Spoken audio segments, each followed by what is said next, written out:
তো ফ্রেন্ডস, কেমন আছো তোমরা? আজকে আমি মাশরুম বানাবো। তো মাশরুম বানানো দেখাচ্ছি। এটা হলো, দেখো, খুবই সুন্দর মাশরুম। আর এটাকে এখন আমি কেটে নিলাম।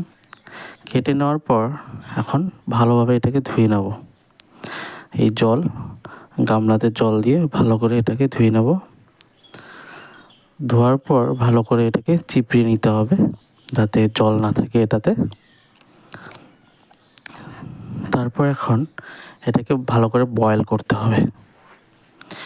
দেখো, আমার বয়েল হয়ে গেছে।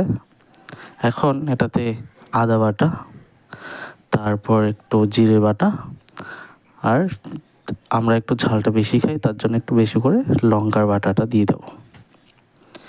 তারপর পরিমাণ মতো হলদির গুঁড়ো,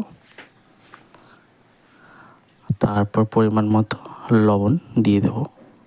তারপর এটাকে একটু তেল দিয়ে আমরা এটাকে ম্যারিনেট করে নেব। ম্যারিনেট করার পর আমরা এটাতে আলু দেব। আলুটা ভেজে নিলাম। আলুটা ভাজার পর আমরা এখানে ওই ম্যারিনেট করা মাশরুমটাকে একটু কষিয়ে নেব।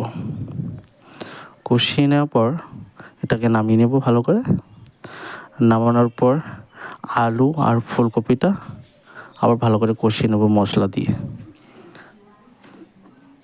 এই মশলাটা ছেড়ে দিলাম। ছেড়ে দেওয়ার পর এটাকে এখন আলু আর ফুলকপি দিয়ে কষিয়ে নেব। কষানো হয়ে গেছে।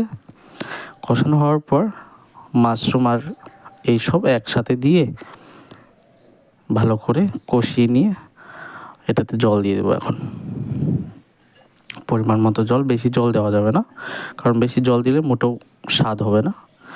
জল দেওয়া হয়ে গেছে, বেশি দিতে হবে না, পরিমাণ মতো দিতে হবে।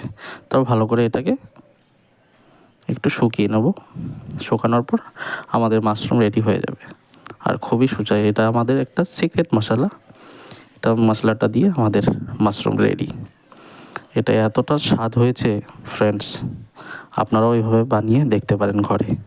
Thank you.